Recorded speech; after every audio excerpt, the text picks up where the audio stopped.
Welcome to this video on Nirvana, Buddhahood, awakening, however you want to call the ultimate goal of Buddhism. You might be wondering, why are there so many different words for this act of waking up in Buddhism? And it has to do with the different schools of Buddhism, which I'll explain in the video. You might also be wondering, what if I don't see myself like attaining nirvana in this lifetime? Can I just practice Buddhism in order to become a better person? The answer obviously is yes. This is a helpful tradition. The meditative practices are wonderful, no matter what your goal is.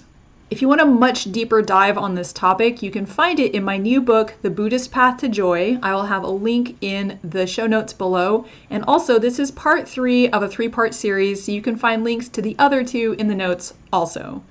Enjoy this teaching on awakening.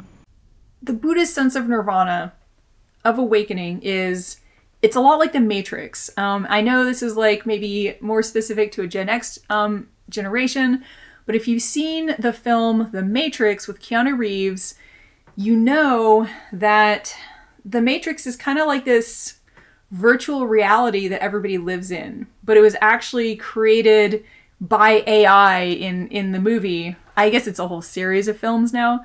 I haven't seen the most recent one. I've heard it's interesting, but it's kind of related to reincarnation is what I've heard. Y'all can tell me in the comments if you think that's true. But basically, it's like we're all living in a world that we think is just real.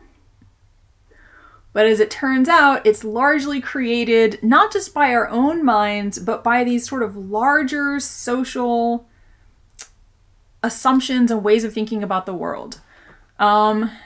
And when we wake up out of that, it's not because we've like decided to wake up. It's because we've gone so deeply into the causes of our misunderstandings that we've really cut the roots of those misunderstandings. So the misunderstanding that I have some kind of like inherent existence to me, like if I were to lose my pinky in an accident, somehow there would be some meanness that would still be like inherent in that like pinky after it got cut off. I mean, intellectually, we know that's crazy, but I think emotionally, we don't necessarily know that's crazy. So that's one of the big things that kind of keeps us like stuck and cycling back through rebirth after rebirth. Another thing is thinking of ourselves and everything else as permanent. And like nobody thinks, I am permanent, I will live forever. But we act as though we think we're gonna maybe not live forever, but definitely like the future version of ourselves is gonna be pretty much like the present version of ourselves. I assume that I'm gonna wake up tomorrow. I make, plans to, at least in the old days, like go for dinner with somebody on a Friday evening or whatever. I have a plane ticket to fly back up to Canada in a couple of weeks. Like, we just assume continuity. And that kind of continuity is more of an illusion. It's more about conditions being the same than about there being something, ongoing, permanent in the sense of unchanging. And those two misunderstandings lead to Dukkha, which is a really important idea in Buddhism. Dukkha is basically the Buddhist description of suffering. Anything from kind of like a mild anxiety or just a sense like something isn't quite right, my life could be better, all the way up to, really big tragedies. So that is Dukkha, and it happens because our expectations don't match reality. And if you're familiar with the Four Noble Truths, I'm giving this talk a couple of days after the launch of my book, which is called The Buddhist Path to Joy. It's all about the Four Noble Truths, all about how they are actually, designed to bring us to joy. They focus on suffering in order to eliminate that suffering. So if you're interested in that book, I'll post it in the comments. I'll post the title. And if you're listening to this later, I'll put a link to it in the chat. But basically, this idea of dukkha, it's kind of it's the problem with cyclic existence. If we were coming back again and again and again and everything was great, like that'd be no problem, but we're not. Instead, we're kind of, stuck on this loop that Buddhists call samsara. And it's hard to understand what nirvana means if you don't know what samsara means. So samsara is the endless round of births and lives and deaths and rebirths that are driven by our karma. And again, the previous 2 talks were about karma and rebirth. So you can check those out on my podcast or on my YouTube channel. If you're watching later, I'll have links below. But basically, the only way out of this loop is waking up. And just, one more little footnote here about this waking up idea. The word Buddha, it's a title. It's not like the name of the guy who started this spiritual tradition. What it means is one who has awoken. Bud is related to, it's the word for awakening, that root word in Sanskrit. So Buddha is one who has awakened. We're going to talk about Bodhisattva later. And the Bodhi, again, is related to awakening, waking up. So it's important to just know from the get-go that nirvana is like the antidote for samsara. Sometimes they're kind of seen as opposites. Later Buddhist traditions will say, the same situation could be samsara or nirvana depending on whether or not you're awake in that situation. So it's not fully a duality, but I'm going to talk about it today as if it was just a duality. So that's the first thing to know as we talk about nirvana, is that from a traditional Buddhist perspective, it's the solution to, it's the end of samsara. This cyclic birth and death in which we are just tossed into whatever future is waiting for us by our karma. We don't get to choose consciously. We don't get to, have a spirit guide who helps us decide which parents are going to be best for us. We just get tossed into whatever future in this life or next is in line with what we're already doing right now. That's why the present moment is so important. Not just because it's good to be mindful and be in the present, but because we are choosing with our present moment all the time, every day, who we're going to be in the future.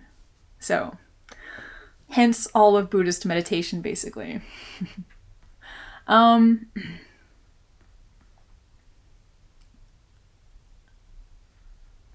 So just to kind of put a bow on it here, nirvana, it ends samsara because you wake up out of any misconceptions about the world.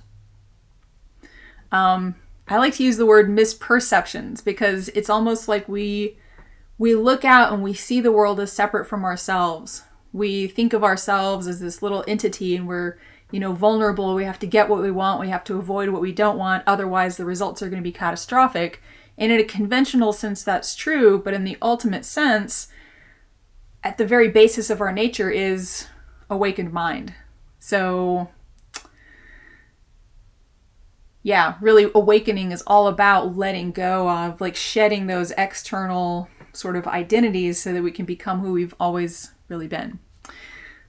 So I want to shift now and talk about the development historically of the idea of nirvana, the Bodhisattva, Buddhahood. They're all different ways of talking about this main idea of awakening. So nirvana, which is Sanskrit, in the Pali it's called nibbana. This is the goal of the earliest layers of Buddhism. So probably this is the closest to what the historical Buddha actually taught in his lifetime. But basically, the Nibbana, the goal of Nibbana, one meaning of that word even is to be extinguished. And I think sometimes people hear that and they're like, I'm going to be extinguished. If I attain Nibbana, I will cease to exist. And that is not at all what Nibbana means. What it actually refers to is the extinguishment of all suffering, of all dukkha. So even down to the most subtle sense that like life could be better, you don't even have that anymore. You're just, boom, you're done. You're like fully blissful. The opposite of the word dukkha is the word sukha. And I think sometimes we don't talk about sukha enough, like in Buddhist contexts. In the Tibetan tradition, it is an important word. There's mahasukha, sort of great bliss, this sort of recognition of the nature of reality.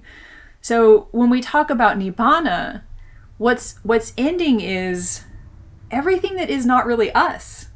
What's ending is everything that brings us any kind of discomfort, unease, suffering, pain, whatever. And in the early tradition, the Buddha attained Nibbana under the Bodhi tree. That was his moment of awakening. And on the basis of that, he began teaching the Dharma to like everybody who was interested.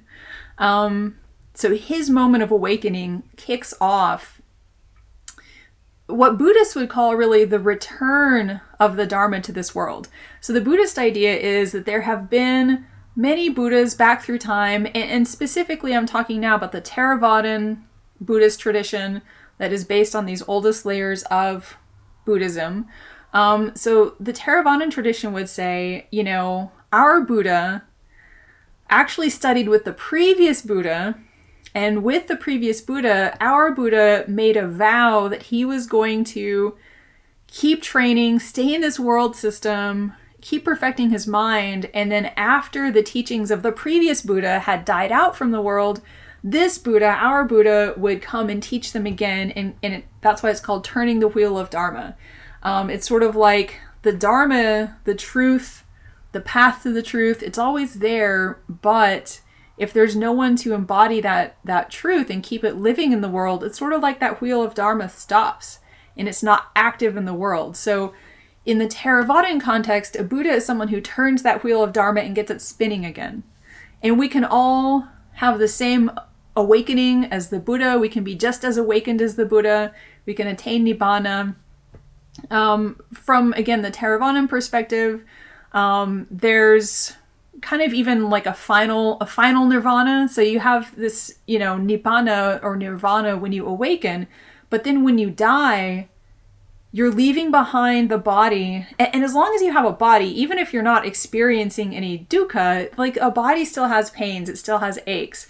So you still have some form of maybe not like suffering per se, but there are still like pains involved in being mortal, being human. So once you shed your final body in the Theravadan tradition, that's it. That's called parinirvana, parinibbana. And there's some very touching scenes, you know, stories of what happens as the Buddha is dying, and, you know, he gives his final instructions to his students, things like that. You can read about it. You can just, you know, Google it online. You'll find texts and translations. But basically, in the Theravadan perspective, when we become enlightened, we become what's called arhats, or foe destroyers, because you've really cut the roots completely of the ultimate foe, which is ignorance. So they use a different term to refer to someone who has become enlightened, or to someone who's fully awakened, not because you necessarily realize the truth of reality less fully than a Buddha, but because in our world, the teachings of the Buddha still exist. So there's not the need for another Buddha to like return the wheel of the Dharma. It's already turning. And part of the job of, you know, the Sangha, of the community who practice it, is to keep it turning. So that's why in the Theravadan tradition, this awakening is called nirvana, nibbana, and someone who has woken up is called an arhat. About 500 years after the Theravadan tradition, you have the rise of the Mahayana. And this is another development, a major development in Buddhism. And in that system, people, you know, they'd had 500 years to kind of think about and wonder about and write about, well, what happens after a Buddha disappears into parinirvana? You know, what comes next? And if a Buddha is so compassionate, why doesn't the Buddha stick around and come back? You know, is a Buddha able to choose to come back into the world again? And basically, the Mahayanists developed kind of a spiritual imagination in which there are countless Buddhas. There's not just one Buddha for our time and our world system. And incidentally, there's a ton of world systems, so every planet out there in the vast, expansive universe could have a Buddha on it. Or in the Mahayana system, a vast variety of Buddhas on it. So you really have this sense that reality is like pervaded by Buddhas. And the other thing that happens in terms of, you know, these terms that we're talking about, Buddhahood, awakening, Nirvana, etc., is that Mahayana Buddhists really elaborate too on this idea of Buddha nature. So not just that you can become awakened in the same way that Buddha did, but that each of us fundamentally is a Buddha. So like according to this view of the world, the entire Buddhist path is not like going from being this kind of worthless, miserable creature to being like this exalted Buddha. It's actually about recognizing what's already inside us and just scraping off all the layers that cover up that sort of inner, true, golden nature, if you will. So when Mahayana Buddhists talk about awakening, they often talk about Buddhahood. And for them, Buddhahood doesn't mean that the Dharma has died out of the world and you're here to turn the wheel of Dharma again. It just means you've completely cleared away all the obstacles to, you know, full omniscience, complete compassionate regard, full wisdom. So it's just this vast opening to your own true nature. And if you've ever gone to, I mean, my practice tradition is a Tibetan tradition, so if you've ever gone to a Tibetan temple, you might see tons of different statues and paintings and images of Buddhas because there's a countless number of Buddhas. But all of them basically at the end of the day are symbols for different aspects of awakening mind or awakened mind. You know, compassion, wisdom, discriminating wisdom, a sort of wrathful wisdom that breaks through even our most difficult to work with mental habit patterns, those like clingy roots of ignorance that just get down there. So in the Mahayana tradition, when they talk about the end of all dukkha whatsoever, it doesn't necessarily mean that now like you're just done and you're never gonna maybe emanate a body into this world system. I mentioned this in yesterday's talk on rebirth. If you look at, for instance, like the Dalai Lamas, Tibetans consider them to be emanations of the Buddha of compassion. So the Buddha of compassion, Avalokiteshvara, or in Tibetan, his name is Chenrezig. The idea is, you know, as a blessing to the people of Tibet, Avalokiteshvara emanates in human form as the Dalai Lamas. So like we're on the 14th Dalai Lama. That means there's been 13 previous ones. Dalai Lama's talking about maybe being the last one, but it doesn't mean he wouldn't, you know, reappear in our world system. It just means maybe, you know, he wouldn't have this like title of the Dalai Lama and, you know, a whole political thing that goes along with that. I think he's maybe ready to be done with that. So from this Mahayana perspective, you could be completely awakened and you could then also choose to kind of manifest a physical form. And the idea behind that is, you know, most of us, well, I don't know about y'all, but definitely I cannot just like see Buddhas around me. But the idea in the Mahayana tradition is that these Buddhas exist. It's just, you know, our physical senses can't perceive them.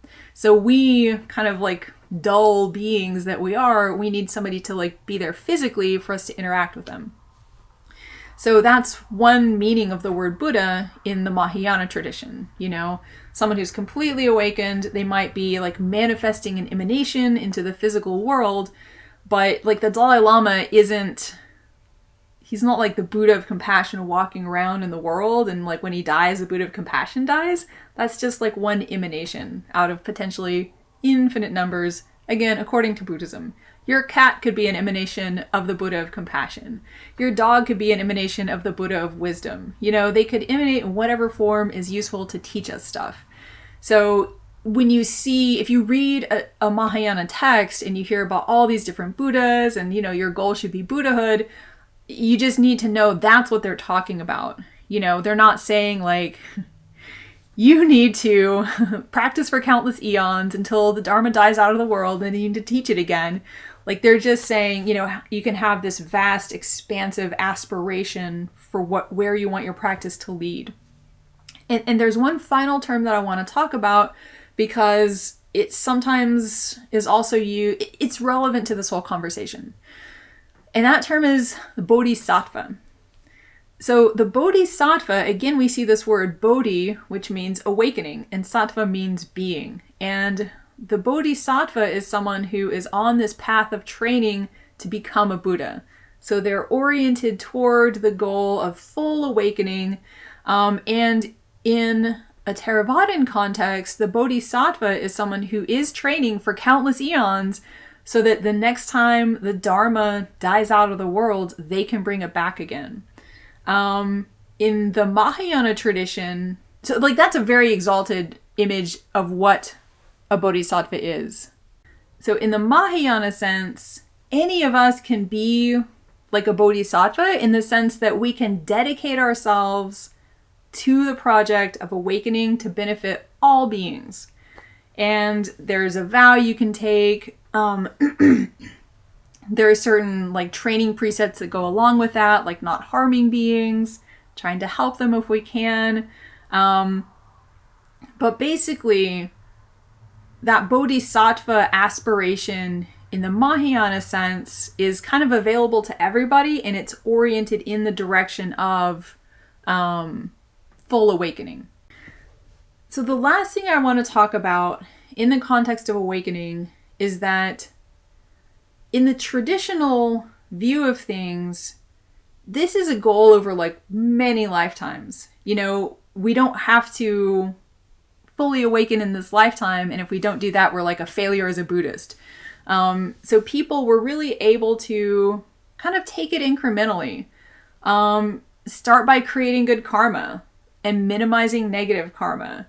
You know, most people didn't like take meditation and studying philosophy, all this sort of stuff, as like the core of their practice in the way that we do now. Lay people traditionally just had, you know, some simple rules to follow, and they just were directed to try to, you know, cultivate kindness. But basically, with the Mahayana vision of what the Bodhisattva is, any of us, if we feel like passionate and motivated, we can just decide, right, that's it. I'm going to make my life and my future lives about, about waking up. So hopefully everybody heard that. If you didn't, it'll be on the recording. So for the final part here, I want to just address, I think a lot of people don't necessarily believe in future lives, and you might or might not even believe in the idea, even the possibility of like full awakening. So I just want to say, even within this lifetime, when you practice to wake up, life gets better. So you might or might not reach full awakening, but what I've found is as you kind of cut at the roots of ignorance, the whole tree kind of starts to shake. You're really, really undermining just the things that actually cause dukkha in our lives. You know, like you don't really have to take this on blind faith or something. Maybe you have to believe, you know, on some kind of faith, maybe informed or educated faith, that it is possible to become fully awakened. But you can experiment for yourself in this lifetime and see, if I dedicate myself to waking up, does my life get better or worse? Do my relationships get better or worse? Does the quality of my mind get better or worse? So I just want to say, you know, everything I just talked about, if you know like great spiritual beings in any tradition, I think for me, that's what makes me think, yes, okay, this is possible. Like, I see my teachers, I see the Dalai Lama, Pema Chodron, Thich Nhat Hanh, like these amazing beings, Martin Luther King Jr., Gandhi. I mean, it just does seem possible for humans to wake up to an extent that's way beyond what I would think was possible, before I started studying or practicing any of this stuff. To me, like, I think about Jackie Chan sometimes. If you don't know this, Jackie Chan, he was trained from the time he was a child in martial arts. And, like, the stuff he does is insane. But the thing is, when I was studying Kung Fu, the way that you begin to train just the sensitivity of your body, the way that you notice things, and the way you interact with a practice partner, a lot of crazy stuff happens that you wouldn't think is possible. So I just want to say, for anyone who's listening and you're like, this awakening stuff, it kind of sounds too woo-woo and too far out there. Like, I think there's something to it. I mean, I don't have personal firsthand evidence from myself because I'm not awakened. But like, I feel a lot better. I feel like I've made progress on the path. And as I do make progress, I just get so much happier. So I would invite everybody to test that part out for yourself.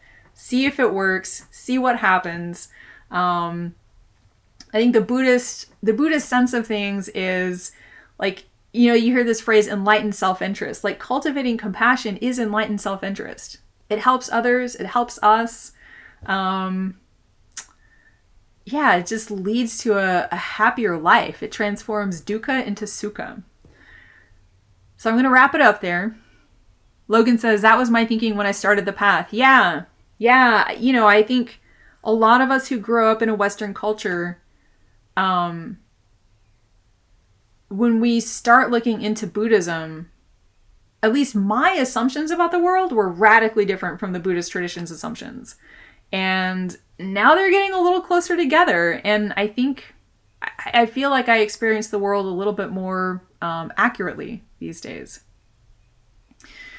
So I just want to say, if you're interested in this whole topic of awakening, nirvana, Buddhahood, it basically is the third noble truth.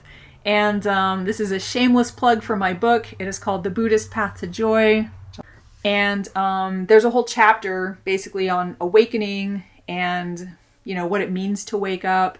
And I hope most of all that you can feel like inspired, Deanna says, this reminds me of the 12-step program ideal of step 12, having the spiritual awakening in order to carry the message. Yes, exactly.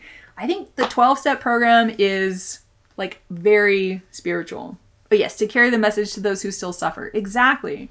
And with the 12-step program, the part of the idea is to connect with a higher power. And honestly, I feel like Buddhism starts out by offering you like external higher powers, images of Buddhas and teachers and everything. But at the end, it points it back to yourself. And really that's the path from seeing the sacred out there to finding the sacred in here, learning to trust that and to let that out into the world. And really at the end of the day, that's what awakening means.